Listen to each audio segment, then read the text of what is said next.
This is the Louie Tee Network.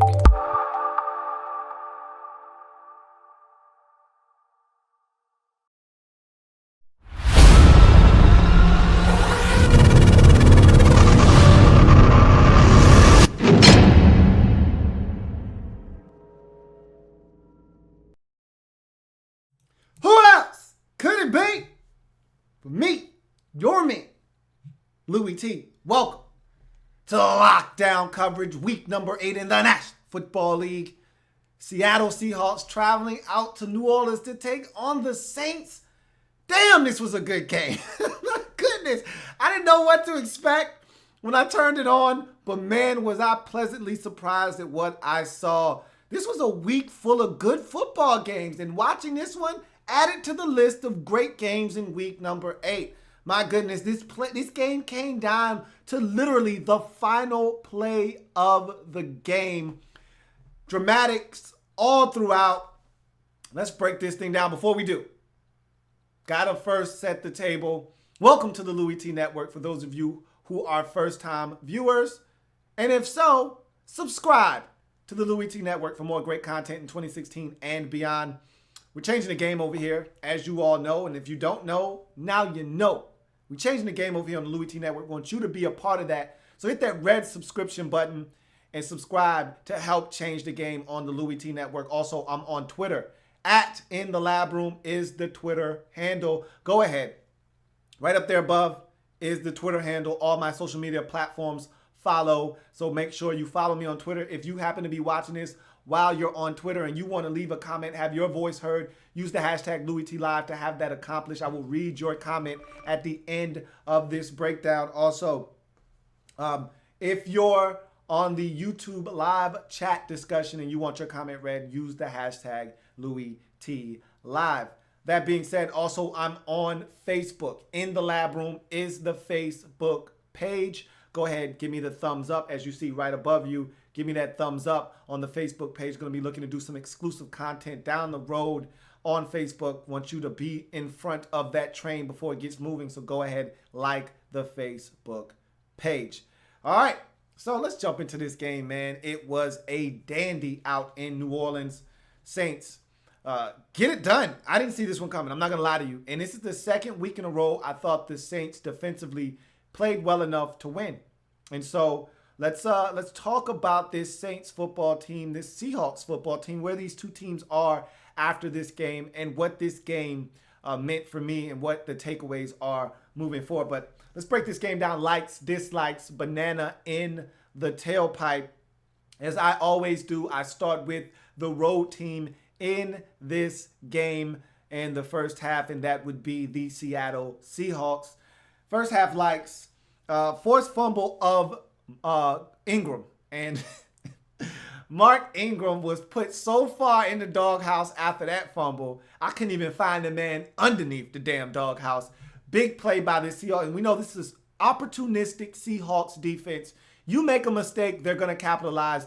They poked the football free and scooped up out of the air by Earl Thomas, and Earl off to the races for a touchdown, the first score of the game for either team, 7-0 Seahawks after the turnover and the scoop and score touchdown. Big play in the game early on by this Seahawks defense. 43-yard trickeration by the Seattle Seahawks, getting a little frisky on offense. Quarterback not as well as you would like him to be. Got to find unique and very different ways to get the football down the field. So they used the ex-college quarterback / wide receiver / tight end Tyler McAvoy with the pass down the field. Tanner McAvoy, excuse me, with the pass. Beautiful pass, too. If it was just a smidge further out, probably a touchdown for CJ Prosise, but nonetheless, still a gorgeous pass down the field to a streaking Prosise out of the backfield. Double pass, and that led to a touchdown. 43 yards from Tanner McAvoy to CJ Prosise, leading to the 1-yard Christian Michael touchdown. So Seahawks pulling out all the stops, trying to get a win on the road. That gave them a 14-3 lead in the ball game. Really tricky Hawks there. Beautiful executed play. You go to the first half likes for the Saints in this game. Offense moving the ball, but settling for field goals. That's something that we'll talk about a little bit later on, but that was a problem. But they were moving the football. Make no mistake about it. And this is a stingy Seahawks defense, as we saw on Sunday Night Football last week, only surrendering 6 points despite giving up a ton of yardage, which is what they were doing in this game. They did not give up the big plays nor the touchdowns. And so the Seahawks weren't giving it up, but the Saints were moving the football. And all of those field goals helped them be in a position to win this game late. So you may not want to kick field goals. And you know the mantra, you know the motto, field goals don't win games, touchdowns do. When they needed a touchdown the most, the Saints got it. And that's where it counts and matters the most. You kick those field goals to give you a chance so that when you have the opportunity late to score a touchdown, you do and win the game. Nate Stupar with a super interception. Russell Wilson's first interception in over 200 attempts. Big play, man. This was a gorgeous diving interception. What in the hell has gotten into this Saints defense? Making plays, holding teams down.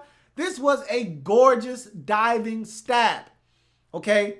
I'm not used to seeing white linebackers sell out and dive and pick passes off like this. Not unless your name is Luke Kuechly or Sean Lee, okay? This was a gorgeous play by Nate Stupar. Athletic isn't enough justice for this play. It was beautiful. And to pull it in, looked like a receiver on the play, man. Wouldn't be surprised if I found out Nate Stupar had some ex-wide receiver in his background in high school or college or something like that. That was a hell of a play by Nate Stupar.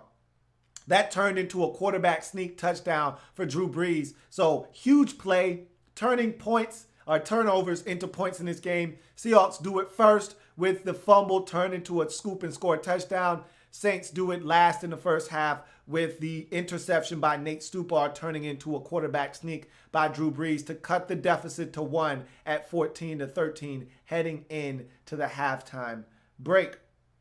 You move on to the first half dislikes for both teams. We go back to the Seahawks. Wilson throws the interception. Great play, first of all, by Stupar, but that was a decision that I'm pretty sure if what Russell Wilson could have back, he would want back. Stupar was there the whole time watching and clocking the eyes of Russell Wilson on that particular play, but it still required a hell of an effort to get to that football, one that Stupar was up for the challenge to make and did make.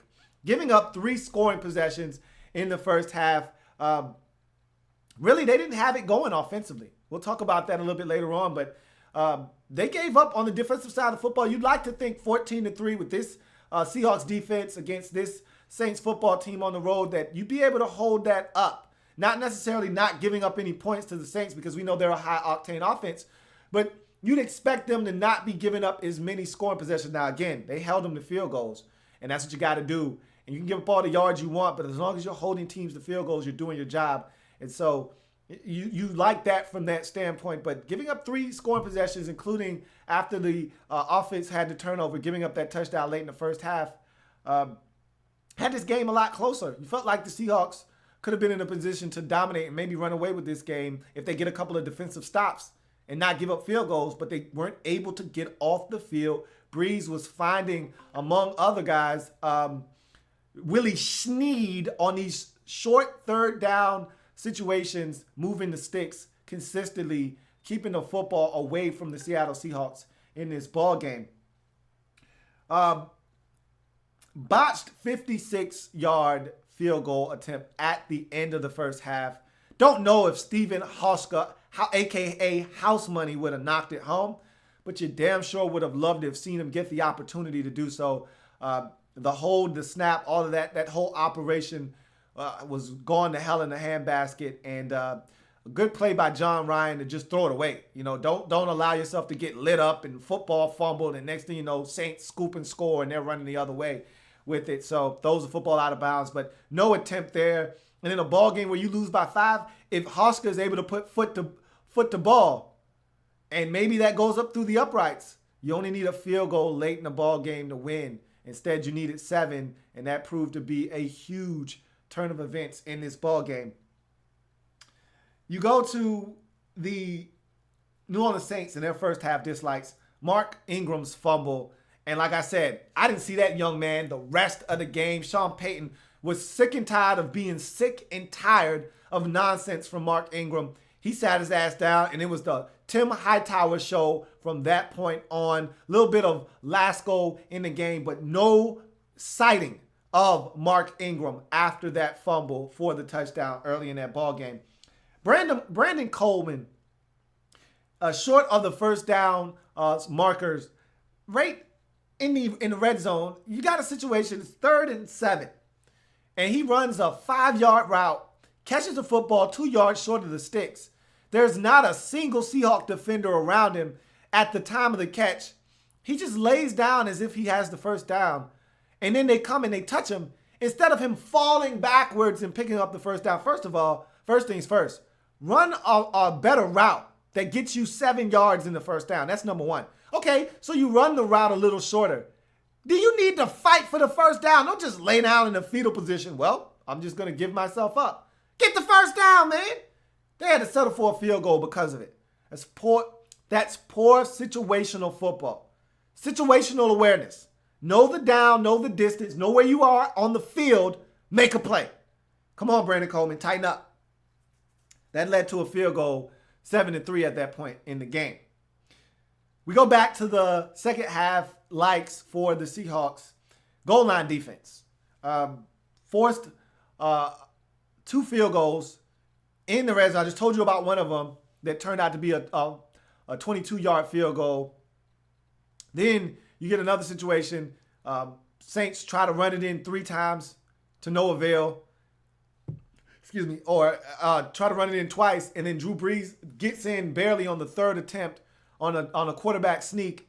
So that was great goal line defense there to the very end. And then they get down there again. Seahawks defense denies the run twice. Brees tries to throw it on the 3rd play, gets hit, has to throw it away. They hold for another forced field goal from the 1-yard line, forcing a 19-yard Will Lutz field goal. So goal line defense for the Seahawks was phenomenal in this game. Did give up a crucial touchdown later in the game on a slant to Brandon Cooks, but you can't keep him out of the end zone on all of them. You expect your offense, who you spotted 7 with a defensive touchdown, to be able to do more in this game, and they simply could not get it done.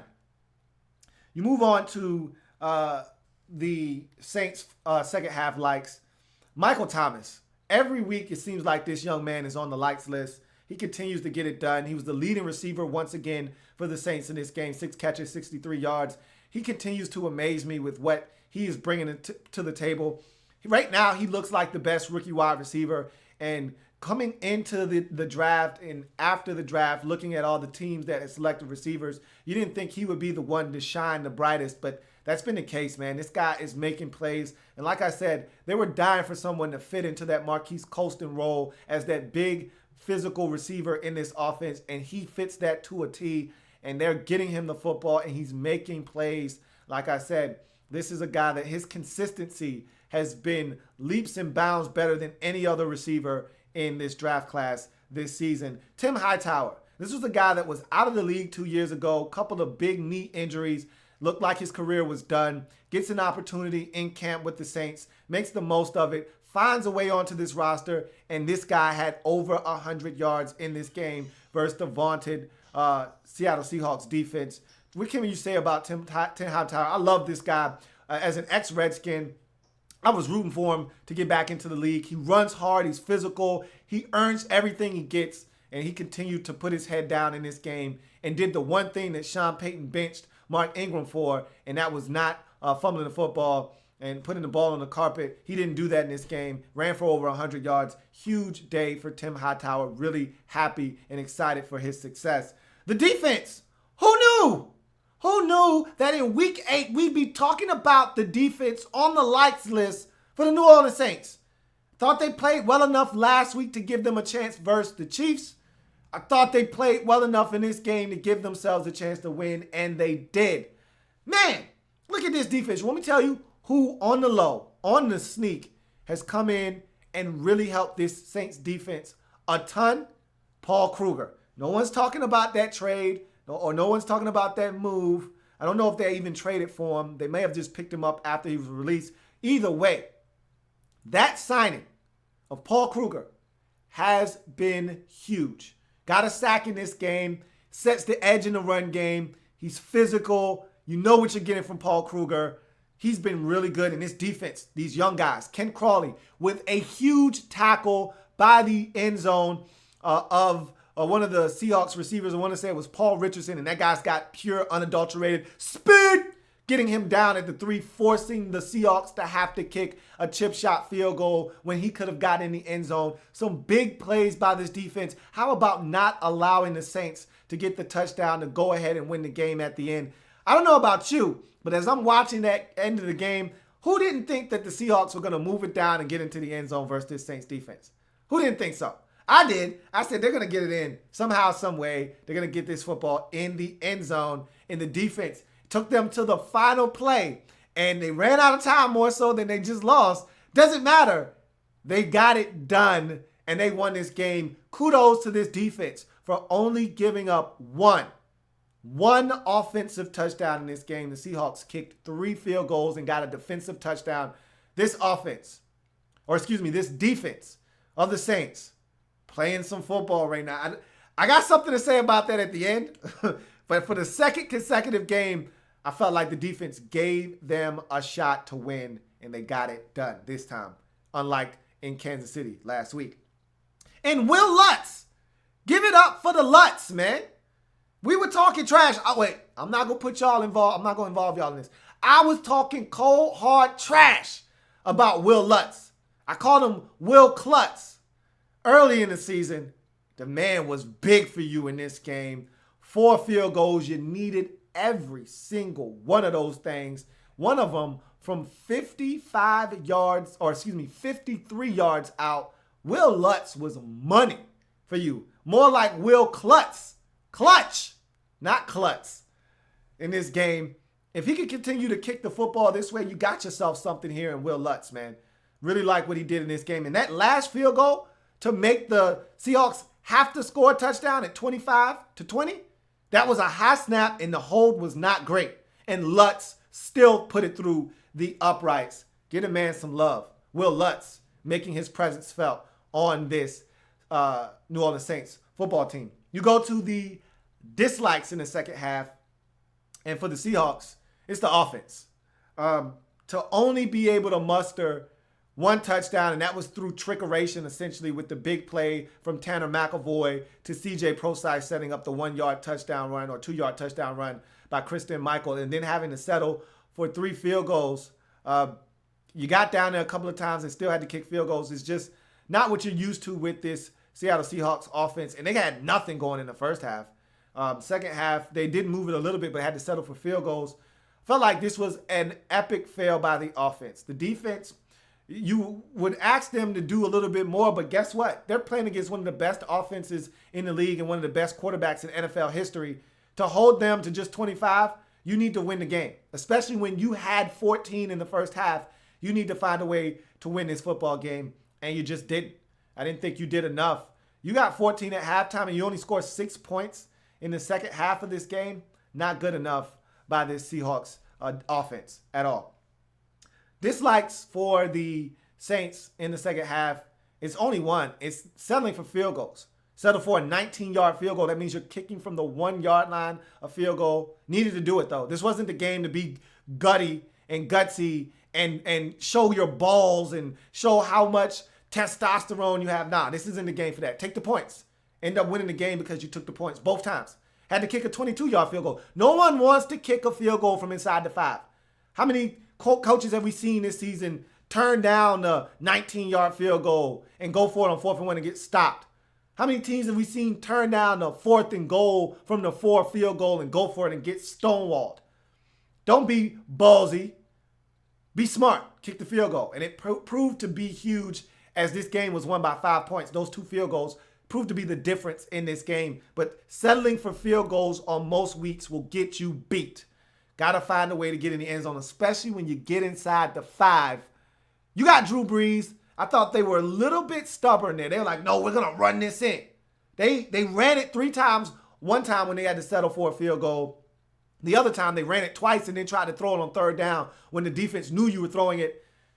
I would like to see a little bit more creativity. You have Drew Brees. You've got Brandon Cooks. You got a bunch of guys that run some great routes. Got some great concepts down there, like the one you scored a touchdown on with Cooks late in the game. Let's see that.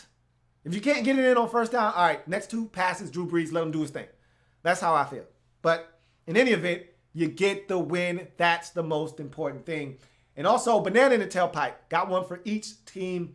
Russell Wilson's health. I'm not falling for the banana in the tailpipe. Don't let these numbers fool you. Russell Wilson's not right. This is not the Russell Wilson we've come to know and love. He doesn't run right now. He can't. He's not comfortable in the pocket. He's high. He's erratic a little bit. Sometimes balls low. Balls are high. He's not right. And I heard a rumor that he's been playing with a rotator cuff strain or injury. He's got a lot going on. I can tell you this much.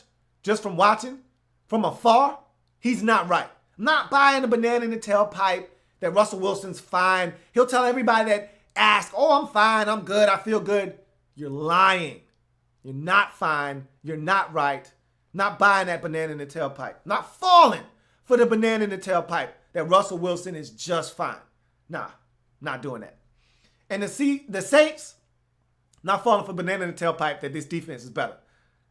I see it, but I'm like, okay, last week was the Chiefs. The Chiefs are allergic to scoring a ton of points. So you only give up, what did you give up, 27 last week? I think it was something around there. That's the Chiefs. 24, 27, whatever you gave up last week, it's the Chiefs. This week, Seahawks, Russell Wilson's not right. I know I'm making excuses. I know. But I'm not convinced. Just 3 weeks ago, 4 weeks ago, whatever it was, you gave up 38 to the Panthers. I'm not convinced that all of a sudden now you're good on defense. But I'm telling you, the boys are flying around. They're flying around. The young guys are starting to get acclimated. You got enough veterans on this defense now that you're starting to see improvement. I don't know. But I'm not falling for that banana in the tailpipe right now. I'm just not. I'm sorry. I can't do it. But you're 3-4 now. You look up and you look at the rest of this division. You're like, hey, man, we only 2 games back of the Falcons. I'm not saying. I'm just saying. Division's wide open. NFC wild card. And it's too early to start throwing around the P word, so I'm not going to do it. But you just got to continue to try to win football games. 1 game under 500. You got to get back to 500 first before you can even talk to me. Don't talk to me if you're not at 500. Can't talk to me. I don't even want to have a conversation with you. So you got to win 1 more game, get back to 500, then we can talk. Let's look at your comments. See if we got anything on Twitter first. And if not, we'll get to your comments and then we'll get out of here.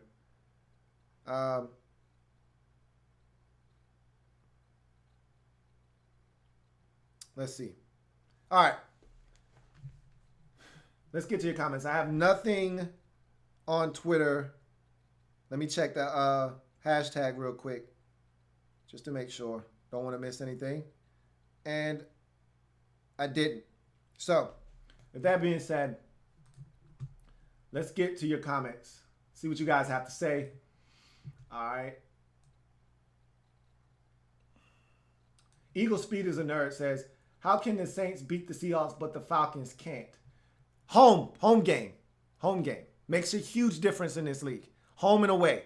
Seahawks are one of the best home teams in the league.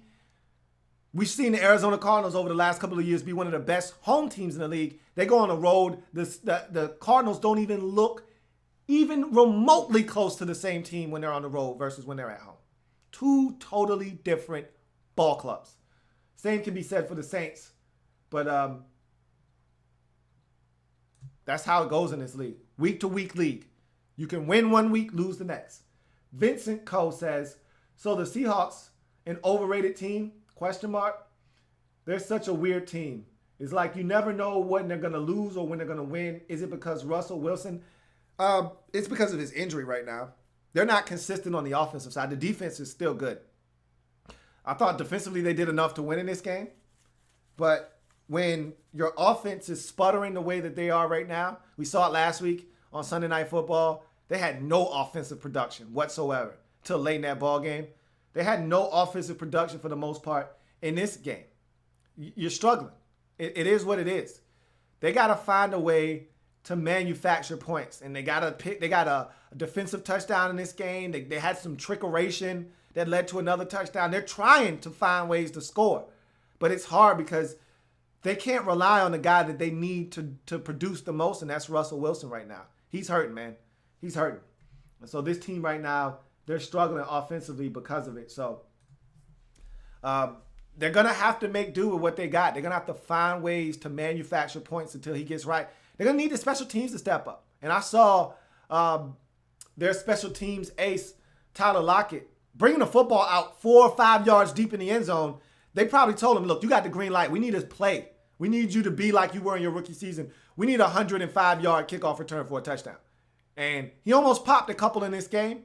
They're going to need some contributions from special teams. They're going to need the defense to force a turnover or two. They didn't do that in this game. They had the one turnover, and that went for a touchdown. They're going to need that. They're going to need that moving forward because this offense isn't right now. And without Russell Wilson's mobility, it's not the same offense. It just isn't. So, what a game. What a game this turned out to be. Saints get the win, 25-20, move to 3-4 on the season. Again, everything they want is still right in front of them. Just got to win football games. If they can get this kind of defensive effort moving forward, look out for the Saints. You know this offense is legit. I don't have to tell you. They got number 9 pulling the strings back there still. They got Sean Payton on the sidelines calling the plays. They're still as dangerous as they ever were offensively. It's all about that defense. If they can come together and start forcing turnovers like they did in this game, and if they can start getting defensive stops when they have to, like they did in this game, look out for the Saints as a team that could come off the pace and make some noise in the NFC conference. As for the Seahawks, you're 4-2-1 after this loss. You just got to find a way to navigate your way. Your division is weak. You're going to win the division, but you just got to find a way to navigate. You don't have any bye week to try to get healthy. That's gone. It's come and gone. You're going to have to find a way. Maybe Russell Wilson needs to sit out for a week. I don't know. I mean, he played. He was valiant in his effort, and he actually gave you a chance late. And the numbers don't bear out how bad he's struggling offensively. But watching this game, watching last week, he's nowhere near the Russell Wilson we've come to expect and know and love. So I don't really know the answer there. You're going to have to find some contributions elsewhere. Special teams, defense. You're going to have some guys chip in and some units chip in with a little bit of help because offensively you're struggling right now. But in any event, that's going to do it for this breakdown on lockdown coverage. If it happens in the National Football League, whether big or small, we cover it all here in the lab room. Come back and join your man Louie Tee as I continue to break down anything and everything in the National Football League. Got a couple more games to break down from Sunday's action. So I'll see you a little bit later on for that. Remember, we're changing the game one live feed at a time. I'll see you a little bit later on. Have a good one.